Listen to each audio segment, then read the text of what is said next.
It also gives you a peek into who he really is or who he's going to become. When you see him in these fights and he starts getting a little crazy. What's going on, everybody, and welcome back to my channel, Spenmo Rex Speaks. Appreciate you all for joining me. Episode 4 of Solo Leveling came out today, and it was a great one. It was why it's called Solo Leveling. You saw it. It started with him down in the dungeon. It was the instant dungeon that he got from the key out of one of his loot boxes in the last episode. The episode is called I've Got to Get Stronger. And that's exactly what he did. You see, the last episode left off with him fighting a steel-fanged Lycan. And he was kind of scared. He didn't know what to do. He just took down a couple goblins, and this guy was stronger. But he grabbed his nuts, and he proved, he realized, I'm stronger than these guys. These guys are weaker than me. I can take them out. And he found a sword in his inventory that he had from one of the first episodes. One of the guys that died left him a sword. So he's using that. He's taking out these Lycan. It's really easy for him. He starts grinding and grinding these levels because remember, the last episode was called It's Like a Game. And this one is called I've Got to Get Stronger. So you see more elements of it kind of being like a game where he's getting experience, getting levels, and distributing his stat points every time he levels up. He's got strength. He's focusing on strength a lot, but there's perception, there's endurance, just like a video game. And so what he did was stayed in that dungeon for a while and grinded out some levels. He started fighting a bunch of different animals, a bunch of different monsters, taking them down, getting stronger.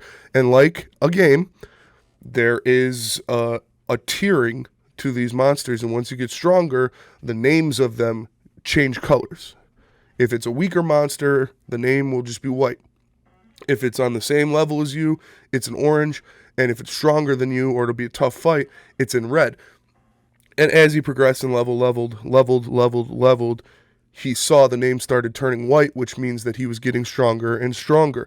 It was awesome to see, you see him realize, he's not the weakest hunter in mankind anymore. He can actually do this. He can take these guys out. These are kind of child's play for him.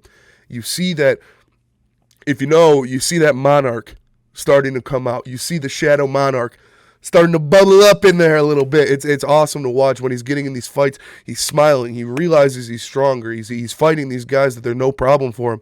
And from what we know that he's going to be, well, if you read, the webtoon, if you read the manhwa, what we know that Jinwoo becomes, seeing him there's a quote, I wrote it down. He said, I'd feel guilty if I killed you too fast. He's talking to these Lycan, and he's still kind of sounding like a wimp. And then he starts getting more and more confident. He starts getting more and more sure of himself, and you see him starting to become a real hunter, starting to become that monarch a little bit. And so he grinds those levels with weaker guys, eventually gets down to the dungeon boss. The dungeon boss is this giant snake. It was called a Blue Venom Fang Kasaka. I don't know how to pronounce it. Kasaka, something like that. But it's this giant blue snake, and it's got an orange title, even though he did all those leveling up. So it's going to be a tough fight. Obviously, it's the boss of a dungeon. And that thing's throwing him around for a while. It's bigger, it's faster, it's knocking him around until he kind of realizes, oh, I'm a strength build. This is a strength build. And he literally chokes it out.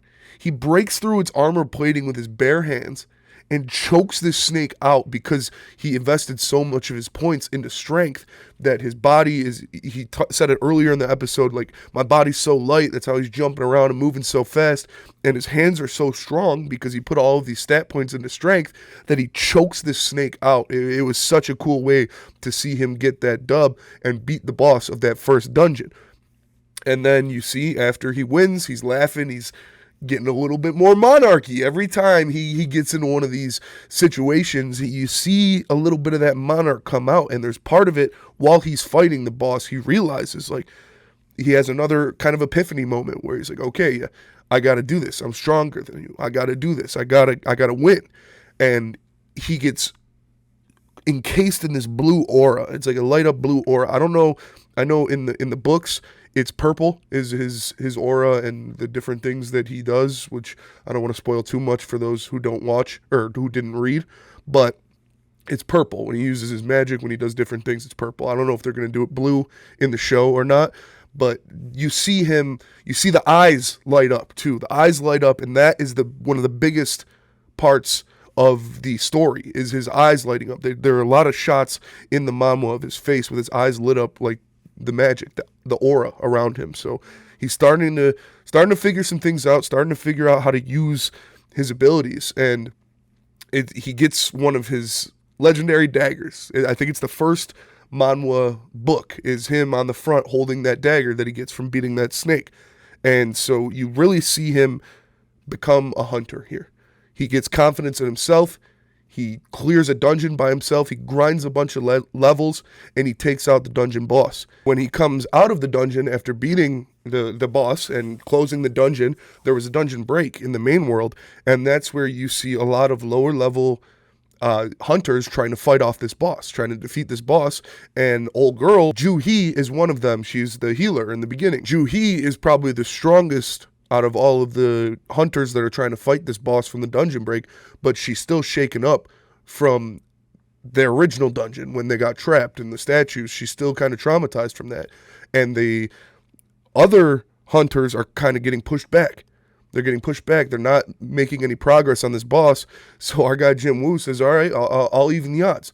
And he takes the broken sword that he used to kill the snake and just throws it as hard as he can, and it smashes the golem's defense, and then they can finally attack and kill it because his defenses went completely down after Jinwoo threw the sword.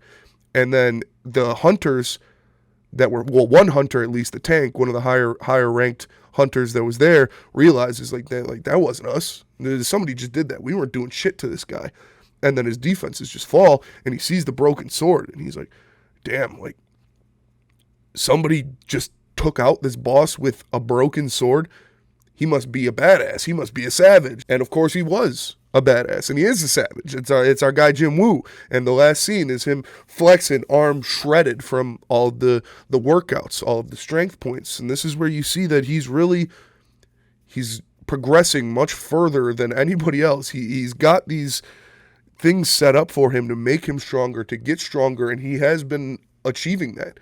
You see, he's on a totally different level than these D and E rank hunters, where he was the weakest of all time. Now he's turning into a monster out there. So I love this episode because not only did it show him grind, get his strength up, put those points, put a little bit more of the video game-esque aspect into it where you're distributing stat points. You've got the store, you've got an inventory, different things that only he sees. He's the only one that has stuff like that.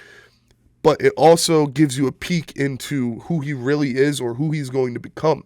When you see him in these fights and he starts getting a little crazy, he starts liking the strength, he starts liking the power, he's smiling. And that's just a tiny, tiny sign of what's to come and what he becomes when he gets that Shadow Monarch status. So I loved this episode. I thought it was great. There was a lot of great action scenes, and it did a lot to set up how much stronger he's become in such a short period of time. So I appreciate you all watching. That was my review of episode 4 of Solo Leveling. I've got to get stronger. Excited to see where they go next. Thanks for watching. Make sure you subscribe and like. It does more than you know, and I'll catch you guys later.